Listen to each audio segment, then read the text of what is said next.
Why Berlin strong seems unbreakable. Processed for 28 years, but it collapsed overnight on the night of November 9th, 1989. Perhaps the most absurd of the 20th century, the most shocking night. East Berliners turn on their televisions as usual, eating dinner, watching a boring political press conference. Then suddenly heard the news. Live streaming host said something they never dreamed of. The Berlin Wall opened. Thousands of people threw down their dishes and rushed out of their homes. Flocked to the nearest border checkpoint. The border guard was confused. They didn't receive any orders. But in front of me is a huge crowd. 11:29 a.m. Bornholm Street checkpoint first released. People were crying and shouting. Run through that. They're cut off. The 28-year dividing line. Strangers in East and West Berlin hug at the wall, pop champagne and smash concrete. Someone is riding on top of the wall, waving a flag. The television images from that night went around the world. Everyone's asking the same question. Wasn't this wall fine yesterday? Why did it collapse overnight? What makes this question so acute? The Berlin Wall was not a simple barrier. It's a core component of a terror system. 155 kilometers of exterior walls, 43 kilometers of internal walls,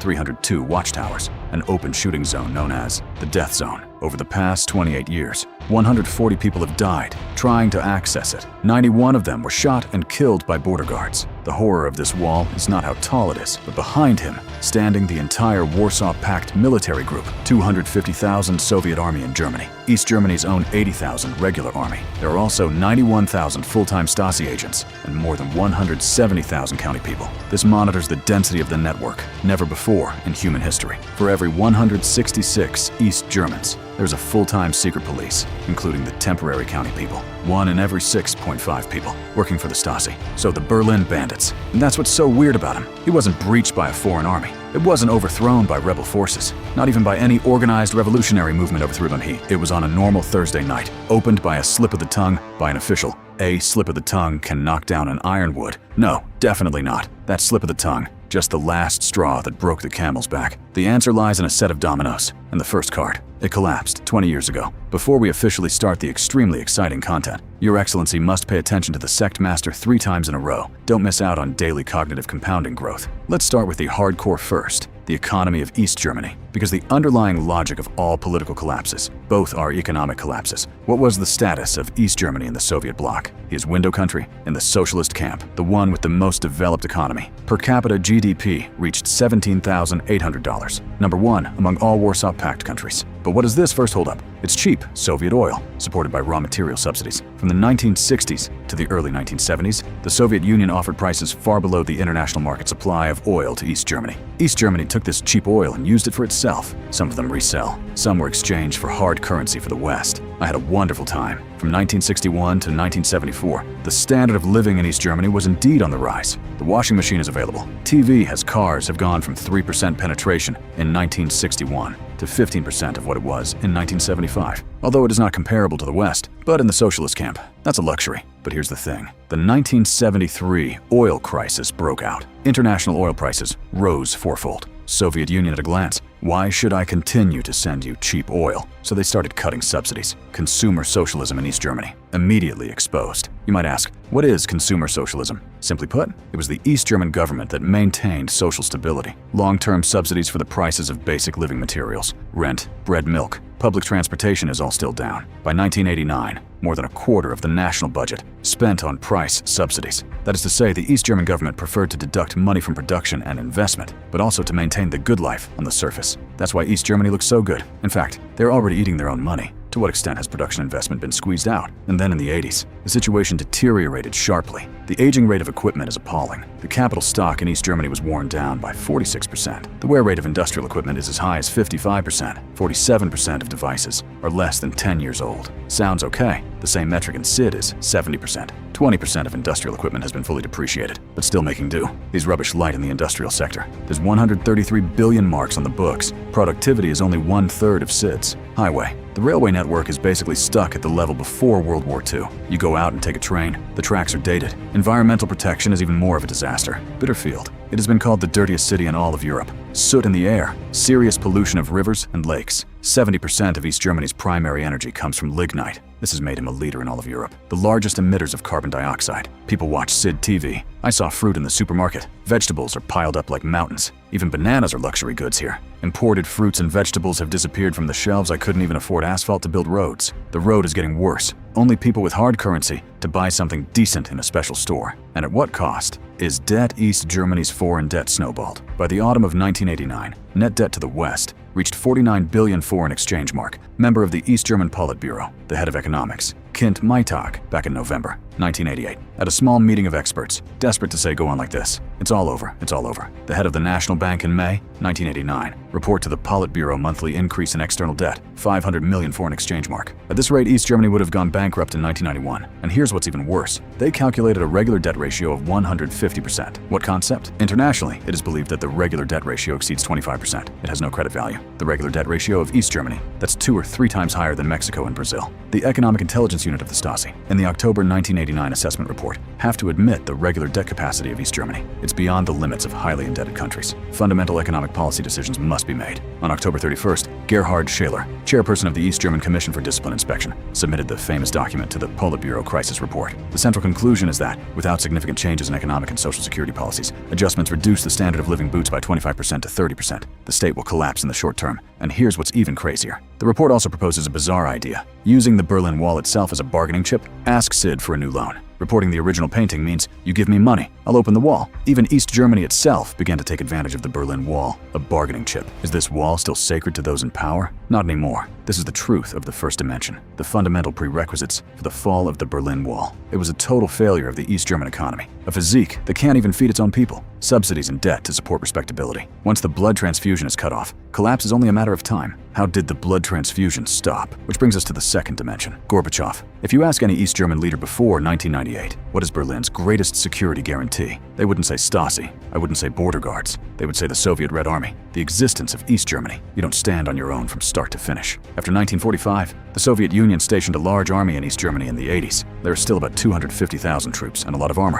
1953 East German workers' uprising. It was Soviet tanks that came in and suppressed it. 1968, Jack the Prague. Spring in Slovakia. It was also driven by Soviet tanks. This is the so-called Brezhnev Doctrine. The Warsaw Pact. Countries had no right to secede from Soviet control. Moscow is ready to use force to correct the deviation. Under this system, East German leaders knew, no matter what happens inside the Soviet Union will back them up. But in March 1985, everything has changed. Mikhail Gorbachev, elected General Secretary of the Central Committee of the Communist Party of the Soviet Union. After the 54-year-old Soviet leader came to power, discovered the Soviet Union had its own economy in terrible shape. Military spending is 15 to 20% of GDP. The money needed to maintain an Eastern European empire, far more than the reward you get from there. The invasion of Afghanistan burned a bottomless pit. Gorbachev came up with ice ore, and Khrushchev. Different conclusion. The costs of expansionism far outweigh the benefits. So he introduced 2 sets of reforms to rebuild an openness. Reconstruction is to operate on the Soviet economy of Zhonghua. Openness is to break the information blockade. Let the Soviets speak up. What did these 2 plans mean for the Soviet Union? Let's not expand. The crux of the matter is what he meant to East Germany. He means the Soviet Union's foreign policy took a fundamental turn.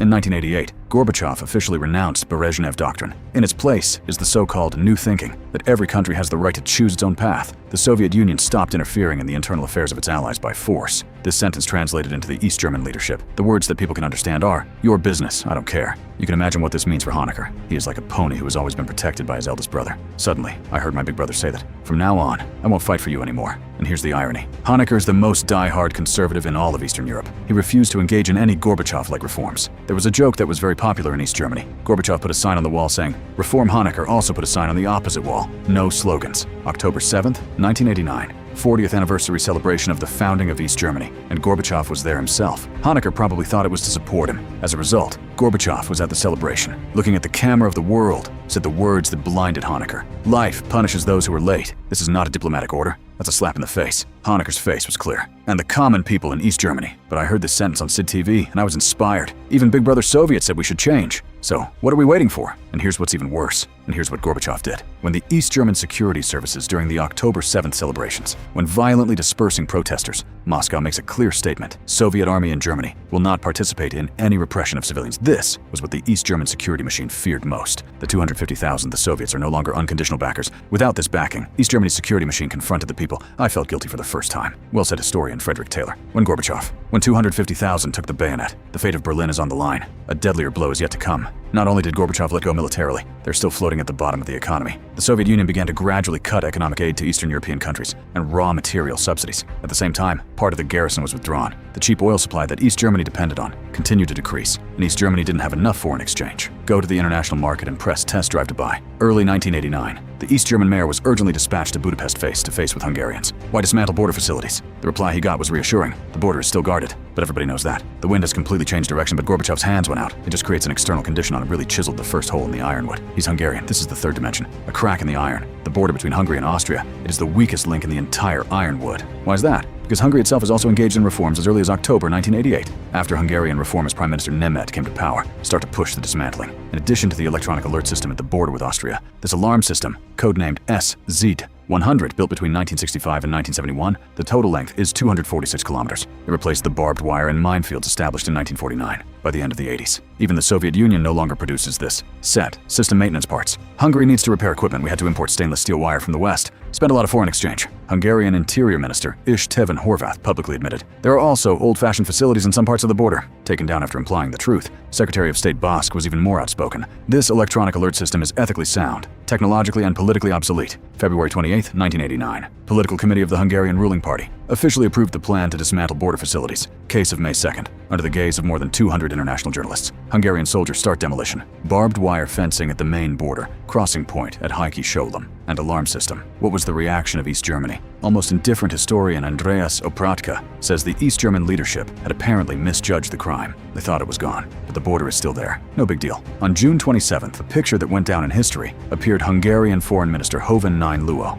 and Austrian Foreign Minister Mach on the border near Sopron. A section of barbed wire was cut with bolt shears, and this picture went all over the world. The chief diplomats of both countries are not military personnel. Cut the iron wood with your own hands. The symbolism is too great. It is said that to find a piece of barbed wire still intact to cut, and they went to great lengths, because most of the barbed wire has been removed. But please note, the border is still guarded. East Germans can't just pass. The real turning point came on August 19th. On the same day, the Hungarian opposition and the Pan-European Union organized a Pan-European picnic in the Sopron region near the Austrian border. Host a peaceful picnic across the border between the two countries. We'll have this idea. It emerged at a dinner party on June 20th. At that time, the local head of the Hungarian Democratic Forum and visiting members of the European Parliament dinner with Otto von Habsburg, complaining that the world doesn't even notice Hungary is dismantling its border facilities. So they came up with a solution. Host a newsworthy event. Let the Austrians have a picnic. Open an old border gate, by the way. No one thought about 600 to 900 people are on vacation in Hungary. Citizens of East Germany seize this window of opportunity. Rush through the open border gate. This is the largest since Berlin was built in 1961. The scale of the exodus of East German citizens, organizer Laszlo Nagy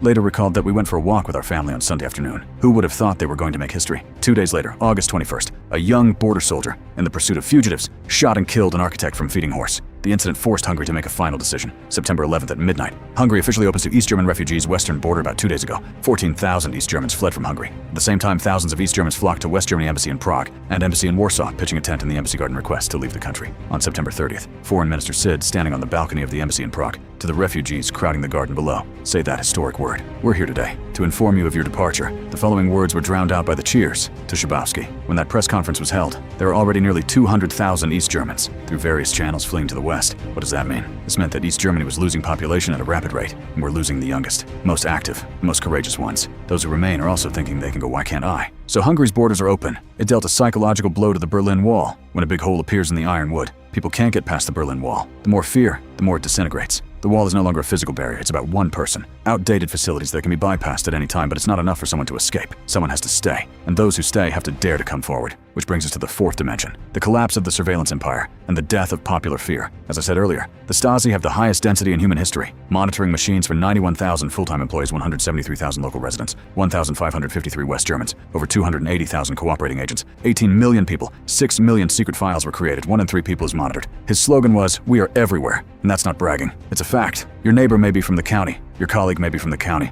your spouse may be from the county. Of the 19 top members of the East German Writers Association, there are 12 people from the Stasi county. A 1987 statistic revealed that the largest underground opposition group in East Germany at the time, founding members of the new forum. Almost everyone is being held by at least one person close to them. Watching Nazi hunter Simon Wesson, Tal had to sigh. Much more evil than the Gestapo. After all, the Gestapo, 40,000 watching 80 million people, and the Stasi, 90,000 monitoring 16 million people. The Stasi had a strategy called erosion. extremely insidious. They don't arrest people directly, but quietly destroy your life, breaking into your house in the middle of the night and moving furniture a few centimeters. Scramble the alarm clock, remove a painting from the wall, makes you think you're mentally ill, spreading rumors of your infidelity, send sex toys to neighbors in your name, manipulate in the unit, let you never get promoted. There's only one purpose to make you mentally broken: social death. You don't even have the strength to resist. They will even be interrogated or secretly searched. Collect your body position sample, keep in a sealed jar, track you with a trained hound in the future. The letters they open and check every day. Up to 90,000. There is specialized steam removal equipment. Under such a system, fear is not an emotion.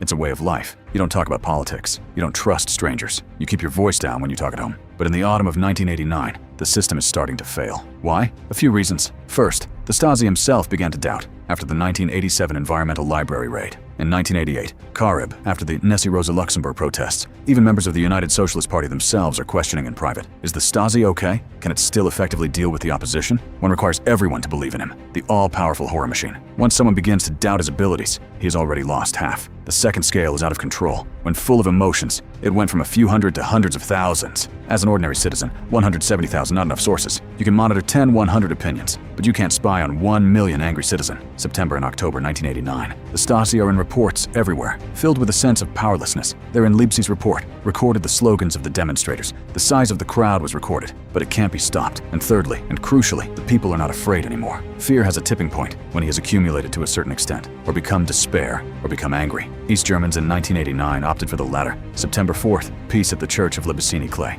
After the prayer, about 1,500 people took to the streets for the first time. They are promoting an open country with free people, the banner of freedom to travel instead of mass exodus. Stasi's men immediately rushed up to grab the banner. The crowd let out their first roar: "Stasi, get out!" From that moment on, the chains of fear began to loosen. On September 11th, 8,000 hit the streets, and on September 18th, 15,000. Demonstrators even started laying flowers to security personnel. This picture became an iconic symbol of the non-violent nature of the movement. September 25th, they made it for the first time. Not broken up. September 27th, more than 50,000 week. The residents of the besieged town made a special train to come and join. Every Monday there will be tens of thousands more people on the streets of Leipzig. They were defenseless. Many people held candles and shouted no violence. The Stasi can handle dozens of dissidents, but how to deal with it? Tens of thousands of ordinary people holding candles. Shoot? To whom? Everyone is an ordinary person. Everyone is a threat. October 7th, 1989, 40th anniversary of the founding of East Germany. Protests across the country reached a climax. The Stasi, internal telegrams are going crazy. Berlin, Dresden, Leipzig, Magdeburg. Jena is full of demonstrators. Stasi branch, chief of Leipzig. General Manfred Humitz reports to his superiors. Demonstrators chanted, "Gorby, Gabi, we stay here."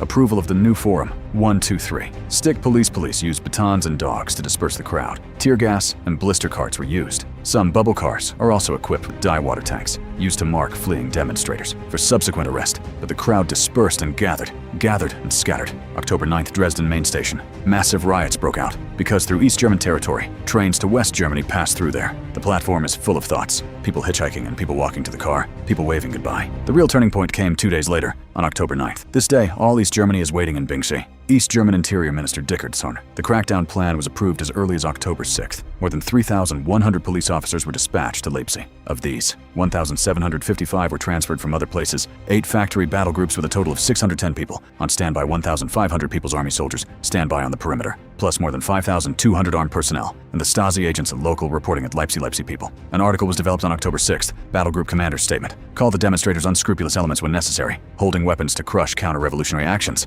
The chairperson of the People's Hospital, Neudemann, made a speech in Berlin. Counter-revolution must be nipped in the bud, Army Command. When the officer cheered up the young police officer that morning, it's about making a decision today. It's either them or us. Once and for all today. The conclusion of a decisive counter-revolution. Everyone is prepared for the worst. Church leaders are praying for peace. A tomb letter was read. I implore everyone to maintain peace. Independent opposition groups. 20,000 leaflets were printed. It says, don't fight back. If you fight back, you fell into their trap. But that night, 70,000 took the ring road at Leipzig. They're holding candles, singing hymns. Shout out that we are the people. No violence. Release prisoners. Free elections, 70,000 unarmed, facing more than 5,000 heavily armed military police. And they didn't do anything. Neither side gave the order to shoot. It is said that Honecker looked at Leipzig in front of the TV, do something, and he turned to the general next to him. The general's answer is a big deal. I will not give that order. The Soviets said they would not intervene in their army. Also refuses to execute. Who else can Honecker count on? The night of October 9th, the Stasi has monitored fear for 40 years, burned through 70,000 candle visual. Chris Timothy later recalled that night, and he said something very precise. After that night, East Germany is no longer the East Germany of the morning. Former German Bundestag speaker Wolfgang Tilzer said it better. What we won with Leipzig not something else. It's the triumph of fear. That's half the power a dictator gets. Fear of death. If you are strong,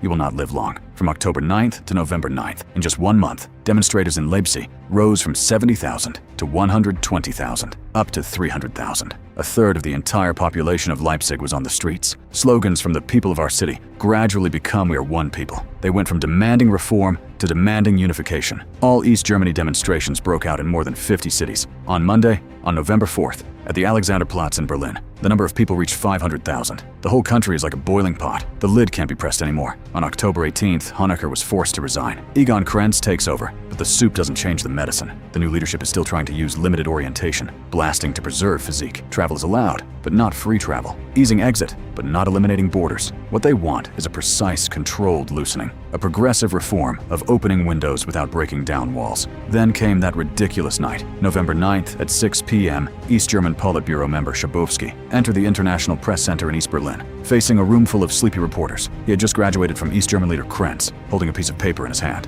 Krenz said, "This would be world news. On this piece of paper are the new travel regulations, allowing East German citizens to apply for private travel abroad. No need to provide reasons or proof of kinship. Visas are issued for a short period of time. As planned, this rule should be issued the next day." That's November 10th, after a formal vote by the Council of Ministers publish and implement. But Schabowski, before participating, key meetings on changes to travel procedures. He knows nothing about the details. The press conference lasted 53 minutes. Most reporters are fast asleep. The Schaboff driver is still reading the script, boring bulletin from the ground central plenum. Then Italian journalist Riccardo Ehrman asked a question about travel regulations. The Schaboff driver frantically dug out the paper, stumbling on a private trip abroad. You can apply for a visa without any preconditions. Short-term distribution. The People's Police Department responsible for passport and registration. Be instructed issuance of permanent exit visas without delay. No preconditions are required. The reporters at the scene suddenly got in good spirits. Start talking about when it will take effect. Bill journalist Peter Brinkman shouted in German, effective immediately. Zabowski glanced at the paper. Article 2A on the paper does say permanent exit can be executed immediately, but this only refers to the permanent ones that have been approved exit application. It doesn't mean that everyone can leave right away. Schabowski got confused.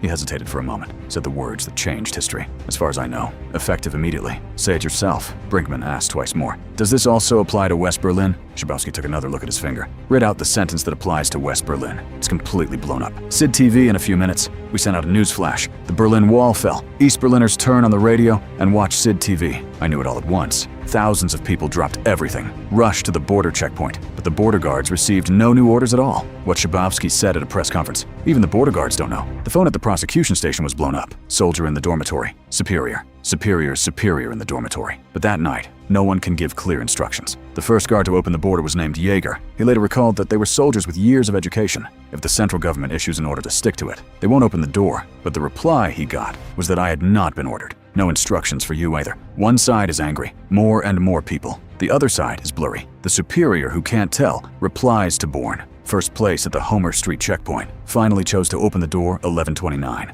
First wave of East Berliners surges past. Checkpoint entering West Berlin. At that moment, 28 years of isolation ended. After that, other checkpoints have also been opened. People started climbing the walls. With a hammer, with a chisel, break concrete by hand. Cameras all over the world are filming those pictures. They became iconic images of the end of the Cold War. Schabowski later told reporters in 2009. Said something meaningful. I don't call myself a hero of open borders. To be honest, I did it just to save East Germany. Someone who wants to save the system. An unintentional move has become the killer of the system. The irony of history is that one more detail worth mentioning. Less than a year after the fall of the Berlin Wall, October 3rd, 1990. Formal reunification of Germany from Wall Island to national extinction. Not even a year. And on the afternoon of November 9th, right here in Schabowski, a few hours before the press conference, the East German Council of Ministers is still discussing. Should we vote the next day to pass a new travel law? They're even talking about it. Do you want to ask Sid for a loan 3.80 billion mark in exchange for open travel if the discussion had been faster that afternoon? If Schabowski gets the full version, it's not a pill pick, if that Italy. The reporter didn't press that question. The Berliner might not have fallen that night, but sooner or later, he will fall. Because of all the pillars that support him,